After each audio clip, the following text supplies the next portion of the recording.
Today, we are blessed to present one of these insightful lectures entitled A True Disciple is Beyond Hope and Fear, Part 2 of 4, on Between Master and Disciples, given in English on August 29, 2008, in Roquebrune-Cap-Martin, France. Warning: sensitive images. Peace for Ukraine or Ukraine. Của trời đất vào xuân, ta gửi tình trên cánh bướm, bay về cõi thanh thang, có người đẹp như giấc mộng. Now, this is a story about a boy who belonged to the Sikh tradition, Sikh religion at that time, and about his unwavering faith in his belief. Yeah. As you know, many of the Sikh gurus had been persecuted, yes, by whatever government at that time, because of course, misunderstanding, or maybe because of the zealousness of the established religious order at that time. Okay, so they persecuted them a lot, and their disciples also. And some disciples even had to use arms to protect their family and all that. Just like the late Islam or similar, it was a very bad thing that happened to them. Now, this is a story about the boy who believed in Sikhism at that time, and in his gurus. In India, in the time of King Farrukhsiyar, the king was fighting against the Sikhs of the Punjab. I told you, the king either belonged to one religion or another. And then if somebody preached something else and not from the book, then the king thought that he had the right to destroy that infidel, you know, who didn't believe what he believed. Yes, it happened all the time. And it was a very sad affair because everybody thought they believe in God, nah? But then in the name of God, they were killing each other. I mean, at those times, yeah. Everyone who fought with each other for religious beliefs, they did that often because of the same God. You know, the same apple pie. It's just the one bakes it and eats it, and the other one recites the recipe all day long, and then fighting against the one who can taste the apple pie because he has never tasted it before. That's why it is. All right. So King Farrukhsiyar was fighting against the Sikhs of the Punjab, hoping to be able to rid his kingdom of them altogether. Can you believe that? He wanted to really get rid of all of them. So to his army, and even to all others, he had issued orders that every Sikh that could be captured should at once be beheaded. Oh, you see how brutal it was. Just in the name of religion. And of course the king, he was powerful. Huh? The king was the one who could chop your head anytime he wanted to, in those times. Yes.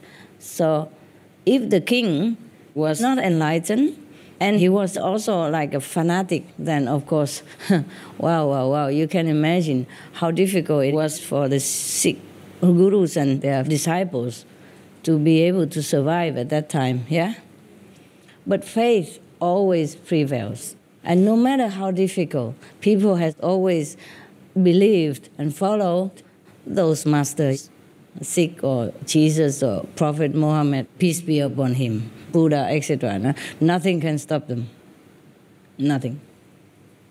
So the king offered a reward of 200 rupees to each and everyone who brought in the head of a Sikh. Oh, terrible. Yeah. This was like the witch hunts in medieval times. This was very dangerous because you could just behead anybody if you wanted to and bring the head to the king and say, here's a Sikh. How can you prove it also, you know? Of course, the Sikhs at that time, they have their marks. They have a bangle, and they have a comb, and they have a turban, and they have shorts. I don't know what else, I forget. 5 things they have. A sword. A sword as well? Yes. Yeah? Okay, and what else? Yeah, that's it, huh? A bangle, a turban, a comb, short pants, yeah, and a sword. A sword, I guess because at that time they have to defend themselves somehow. Not like they intended to kill anybody, but just, like I also have weapons, so think twice before you kill me, something like that, or think twice before you hurt me. I guess just for self-defense, okay.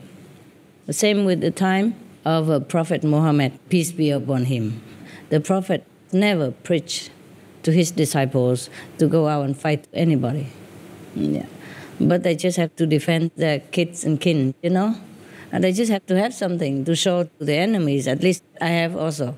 So one of us is going to get hurt, Maybe I get hurt, but you also will get hurt. So, maybe leave us alone, something like that. Well, they were just hoping. They were hoping. Okay, now, as luck would have it, the king's army in the Punjab one day captured nearly 500 Sikhs. Oh, God.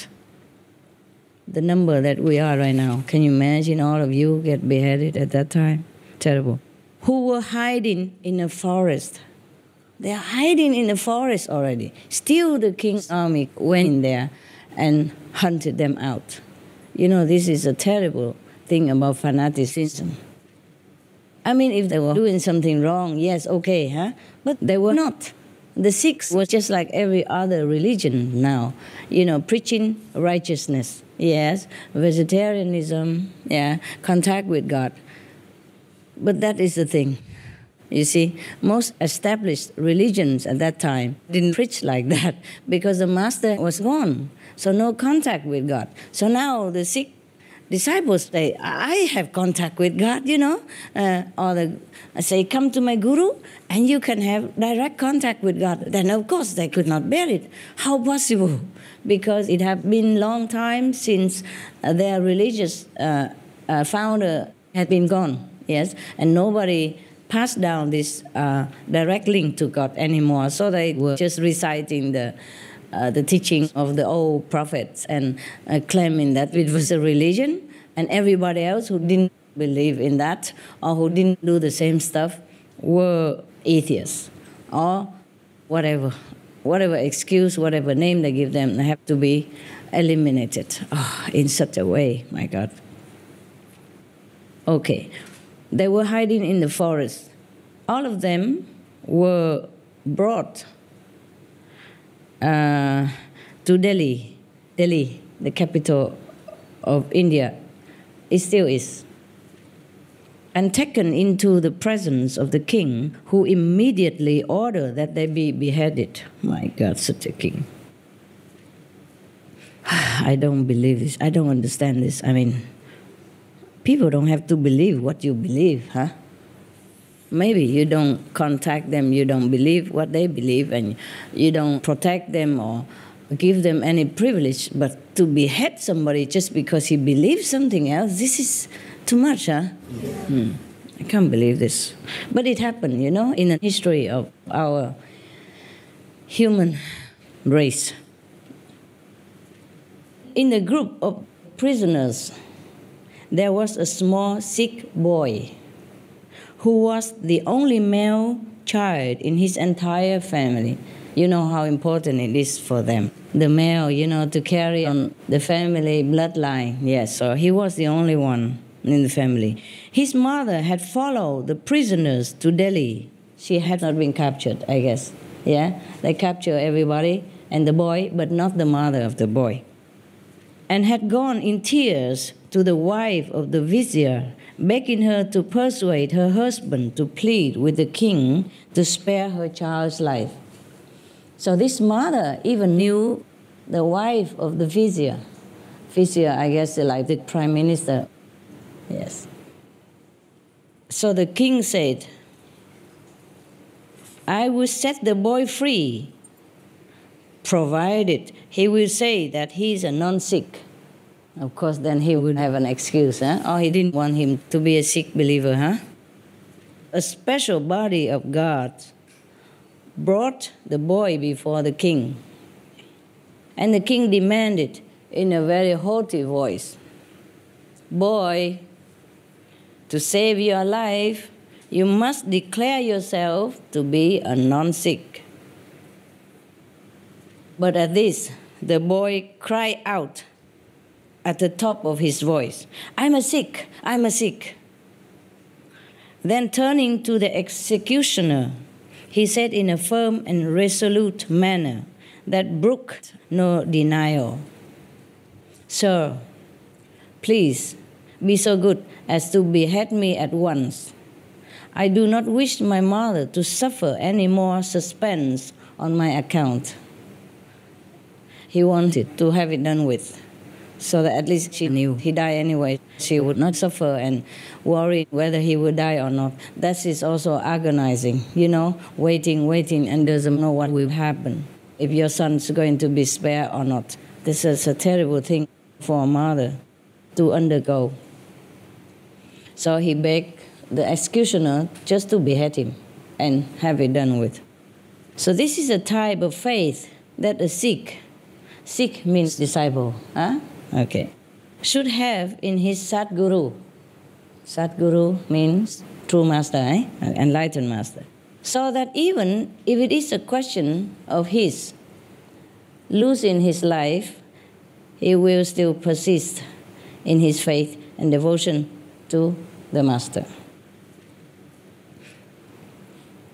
It is like that. And Guru Nanak said something like, a true disciple is without hope or fear. He who has no fear of death is a disciple perfectly harmonized. Yes. Well, it's easy to say. But when it comes to life and death, we sometimes shock ourselves, out of thinking whether or not we should go like that. When Jesus was captured by the Romans, one of his disciples denied him 3 times. I don't know why he denied him. It's just the nature of human beings. When he was suddenly confronted with something that was going to annihilate the so-called existence that he knew, even though such a disciple like Peter should have known better. Maybe he denied it so that he did not have to bear witness against Jesus as well. Maybe he was not fearing for his life, But if the Romans heard, oh, I know this man, then maybe he would have to testify, okay, he is the master, the so-called master that you want to catch. So he rather tell a small lie, I don't know him. Then later deny that he is a master, or tell the truth and endanger his master's life. So I don't think that Peter really feared for his own life. I think he feared for his master's life. And in that situation, he rather tell a little lie, a white lie, to save him, instead of having to tell the truth and harm his master. I think that's what it was. Wouldn't you say? Yes. Yeah. I don't think a disciple with St. Peter's status would fear for his life. Don't you? No. Okay, that's it for now. Any questions about this? No? No. Okay, so now good. Then you meditate, okay? And a lot of candies and cakes here. If you want to take some later. I look already. Right, meditate. I go downstairs and meditate with the people downstairs. Since you have seen me already, I go let them see me, okay? Thuở trời đất vào xuân, tình yêu vỡ lòng trên giấy mới, lời thơ phơi phới bay về Vũ Sơn và lòng như cháy hồn.